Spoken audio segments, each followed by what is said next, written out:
Halo semuanya. Kembali lagi di channel Sosio Malik. Kali ini kita akan membahas salah satu fenomena sosial yang sangat dekat dengan kehidupan kita sehari-hari, yaitu masyarakat digital. Kita tahu bahwa sosiologi mempelajari bagaimana masyarakat berubah. Jika Karl Marx berfokus pada perubahan dari masyarakat feodal ke industri karena alat produksi, maka sosiolog modern seperti Manuel Castells memperkenalkan konsep masyarakat jaringan, network society. Kalian pasti setiap hari menggunakan ponsel, media sosial, atau internet, bukan? Nah, semua aktivitas itu menunjukkan bahwa kita sekarang hidup di era masyarakat digital. Apa sebenarnya masyarakat digital itu? Masyarakat digital adalah masyarakat yang aktivitas sosial, ekonomi, politik, dan budayanya sangat dipengaruhi oleh teknologi digital dan internet. Dalam masyarakat digital, hampir semua kegiatan, mulai dari belajar, bekerja, berbelanja, hingga berinteraksi sosial, dilakukan secara daring atau online. Jadi, ini bukan hanya tentang memiliki gadget, tetapi tentang bagaimana teknologi ini membentuk cara kita berpikir, berhubungan, dan bertindak. Sosiolog melihat ini sebagai bentuk perubahan sosial besar-besaran, dari masyarakat industri menuju masyarakat informasi. Ada beberapa ciri utama masyarakat digital.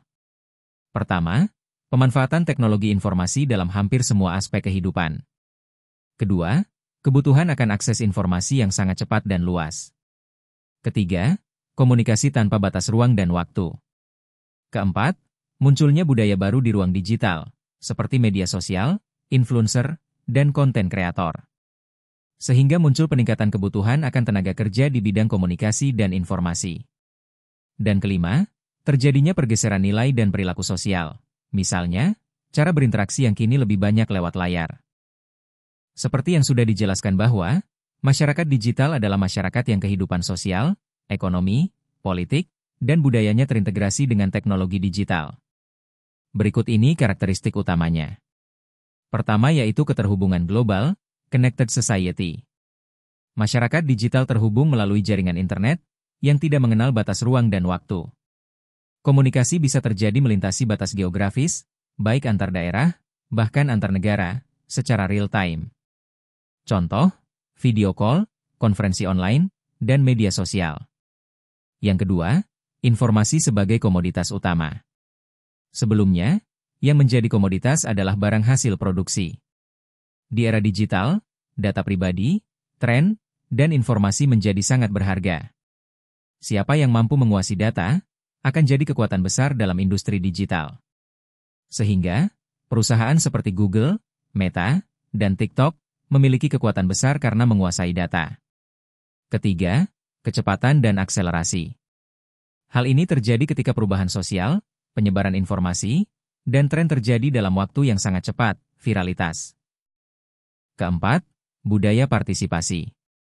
Masyarakat digital aktif menyuarakan pendapat di ruang publik digital. Media sosial menjadi ruang partisipasi politik dan sosial. Pengguna tidak lagi hanya menjadi konsumen informasi, tetapi juga produsen konten. Contoh, menjadi YouTuber, selebgram, penulis di Wikipedia, atau sekadar membuat status di media sosial. Kelima, adanya identitas yang cair, fluid identity. Individu dapat membentuk dan menampilkan berbagai persona atau identitas di dunia maya, yang terkadang berbeda dengan dunia nyata. Itulah beberapa karakteristik masyarakat digital. Era digital membawa banyak sekali perubahan atau transformasi. Baik perubahan dalam interaksi sosial, perubahan pada konsep identitas diri, serta perubahan pada lembaga sosial. Perubahan dalam interaksi sosial, antara lain. Yang pertama, pola komunikasi. Bergeser dari tatap muka, face-to-face, ke komunikasi termediasi layar, screen-to-screen.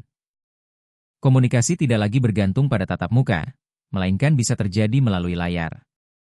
Hubungan sosial menjadi lebih cepat, tapi kadang juga lebih dangkal. Yang kedua, munculnya komunitas virtual.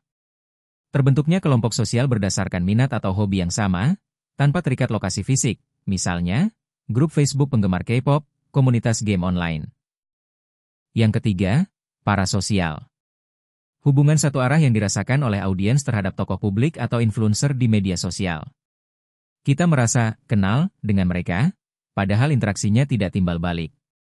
Ini sering terjadi dan terkadang membuat kita terlalu bergantung dan berharap dari tokoh publik yang sebenarnya tidak saling mengenal dengan kita. Selanjutnya adalah perubahan pada identitas diri pada masyarakat digital. Pertama, terkait dengan manajemen impresi.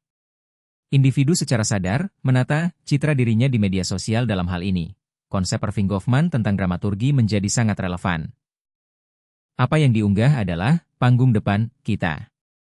Kita bisa mencitrakan diri kita lewat media sosial dengan unggahan-unggahan yang sudah diseleksi, yang terkadang belum tentu menunjukkan kenyataan yang sebenarnya. Yang kedua, anonimitas. Masyarakat digital punya kemampuan untuk berinteraksi tanpa menunjukkan identitas asli. Hal ini bisa memicu perilaku positif seperti kebebasan berekspresi, maupun negatif misalnya, cyberbullying, dan ujaran kebencian. Berikutnya adalah perubahan terkait lembaga sosial. Dalam bidang ekonomi. Lahirnya ekonomi gig economy. Yaitu pekerjaan fleksibel berbasis platform seperti Gojek, Grab, Freelancer. Munculnya e-commerce seperti Tokopedia, Shopee dan yang lainnya, yang mengubah cara kita berbelanja dan berbisnis. Lalu, lahirnya ekonomi perhatian, attention economy. Perhatian pengguna menjadi sumber daya yang diperebutkan. Makanya, kita sering melihat produk-produk mengendorse influencer agar produknya mendapatkan perhatian dari publik. Selanjutnya dalam bidang pendidikan. Akses informasi yang tak terbatas dengan e-book, jurnal online, dan lainnya membuat pembelajaran tidak hanya bersumber dari guru saja tapi bisa dari sumber informasi lain secara online. Selain itu, metode pembelajaran baru dengan e-learning, blended learning, menjadi semakin populer. Dalam bidang politik, munculnya aktivisme digital. Media sosial digunakan untuk menggalang dukungan atau protes sosial. Contoh, gerakan reformasi di korupsi. Lahirnya e-government, di mana pelayanan publik dilakukan secara online. Misalnya, membuat KTP, SIM, dan membayar pajak bisa dilakukan secara online. Selain itu fenomena, buzzer, dan polarisasi juga terjadi. Penggunaan media sosial untuk membentuk opini publik yang dapat mempertajam perpecahan politik. Selanjutnya dalam lembaga keluarga. Pola komunikasi keluarga berubah. Misal, munculnya grup WhatsApp keluarga. Selain itu, potensi isolasi sosial meskipun secara fisik berada di rumah juga terjadi.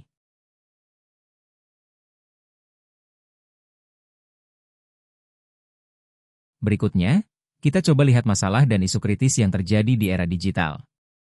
Pertama, kesenjangan digital, digital divide. Kesenjangan akses dan kemampuan menggunakan teknologi digital antara kelompok masyarakat. Kesenjangan ini bukan hanya soal kepemilikan perangkat, tapi juga literasi digital. Dimensi, akses, infrastruktur, keterampilan, kemampuan menggunakan, dan manfaat, kemampuan memanfaatkan untuk peningkatan kualitas hidup, yang belum setara inilah yang mengakibatkan kesenjangan digital. Kedua, terkait privasi dan pengawasan. Data pribadi kita dikumpulkan, dianalisis, dan terkadang disalahgunakan oleh perusahaan atau negara tanpa kita sadari. Kita sering mendengar ada data pribadi yang bocor, atau ada perilaku doxing yang terjadi pada orang-orang yang dianggap kritis dan mengganggu kenyamanan kekuasaan. Ketiga, hoax, misinformasi, dan disinformasi. Penyebaran berita bohong, atau informasi yang keliru seringkali muncul. Hal inilah yang dapat memicu konflik sosial, kepanikan, dan ketidakpercayaan pada institusi. Ini juga memicu apa yang disebut ruang gema, echo chamber di mana algoritma media sosial cenderung menunjukkan konten yang kita setujui, sehingga kita terkurung dalam gelembung informasi kita sendiri.